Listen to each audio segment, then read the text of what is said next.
Чипровци е древно селище с богата история. Най-ранните сведения като килимарски център за това, разположено в изолирана котловина градче, датират от 17 век. В Чипровци с килимарство е ангажирано почти цялото население.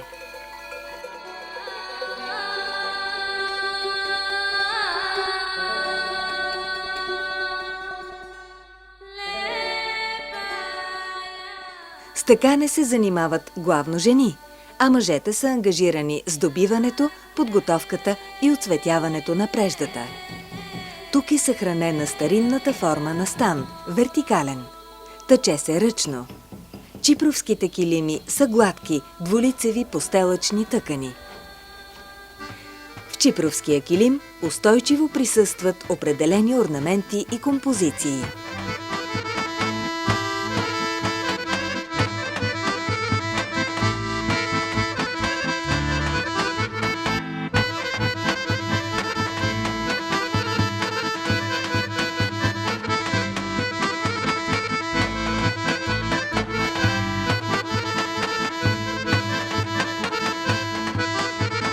Този килим е бакан или гарибалда, един от най-старите модели от първия период на килимите. Този е изработен от естествени багрила. Основен мотив тук са тези ромбове, които са свързани по особен начин и образуват кръгове. Това е макас с пръса, тук се образува една канатица. Канатицата е символ в чипровския килим, който е свързан с бита на хората. И чипровска канатица в превод означава крило, в смисъл за крила. Носи благополучие, късмет на семейството. На времето са правили такива горбачийски килимчета, в които са изтъкавали задължително чипровска канатица и тя е носила късмет на горбачиите. Идвали са си с печалби, с пари, живи и здрави. Тъкането на чипровски килими е неразривна част от живота на местната общност. По време на тържествени събития в града, от балконите и прозорците на къщите се спускат чипровски килими.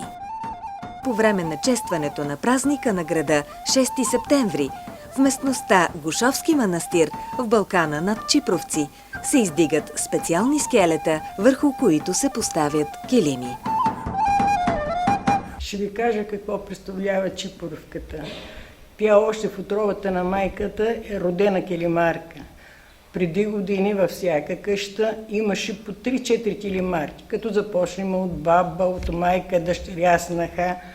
Това беше занаята на чипровци, храната на чипровци, гордостта на чипровци. Този занаят, защото той наистина заслужава не само чипровци да се гордее, но България да се гордее с този занаят.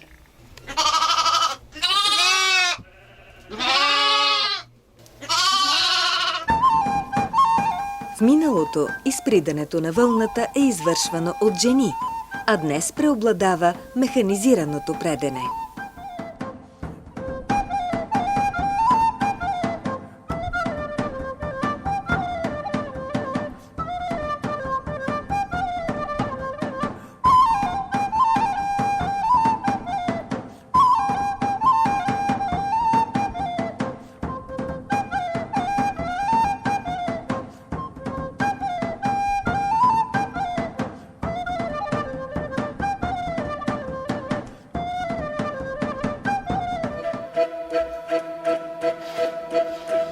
Боядисването на преждата е било ръчно, с естествени багрила.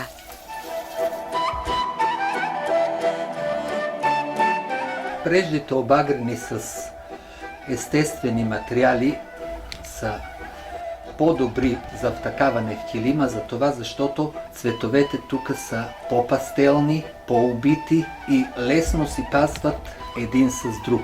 Съчетанието е по-добро. За чипровските жени е било много голям проблем, когато са дошли анилиновите бои.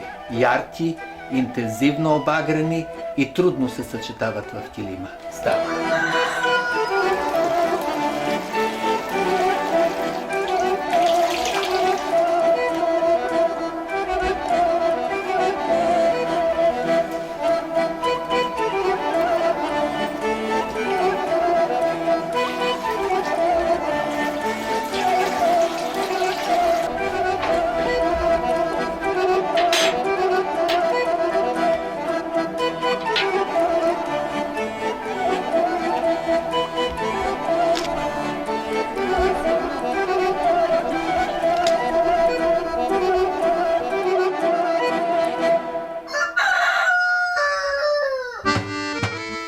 Целият процес по изтъкаването на килимите се извършва от жените в домовете им.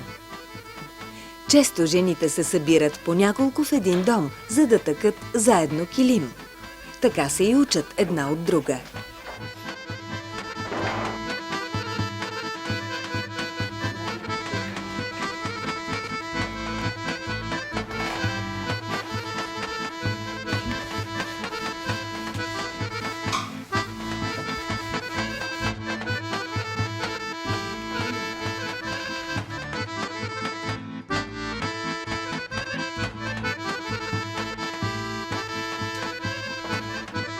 Килимите са навсякъде в домовете на хората.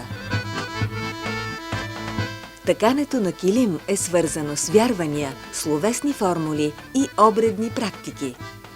Започва с молитва и благопожелание. Докато тъкат, жените обикновено пеят. Когато се тъче килим, се оставя вратата отворена, за да се продаде бързо.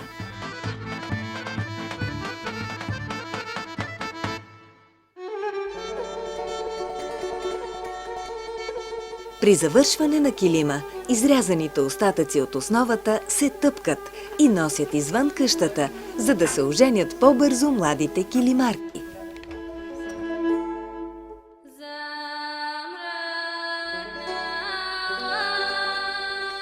Завършеният килим се мете и в него се люлее за здраве малко дете.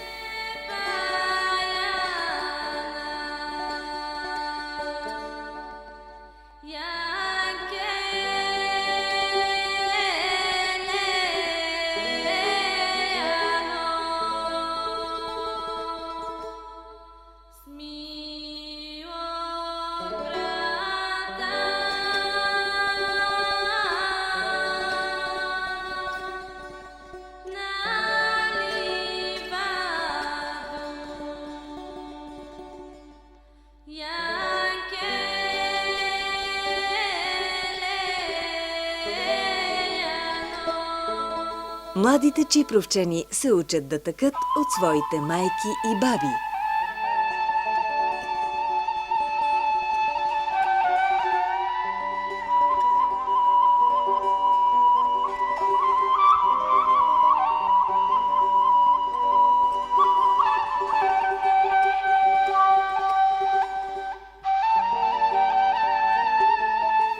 Днес в Чипровското училище функционират 2 курса за деца между 7 и 14 години.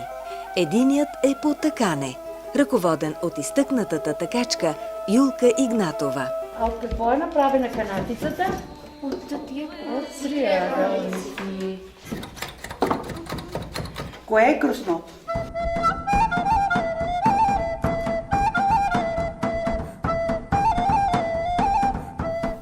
Другият курс е по багрене с традиционни методи. Той е ръководен от Никола Николов, учител и краевед, посветил живота си на изучаването на природното багрене.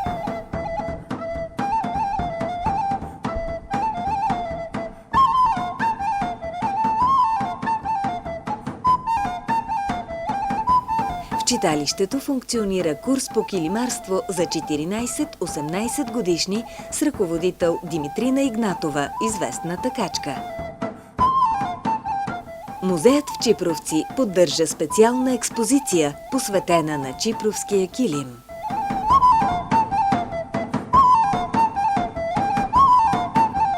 Местните хора, пък и не само те, смятат, че чипровския килим е богатство,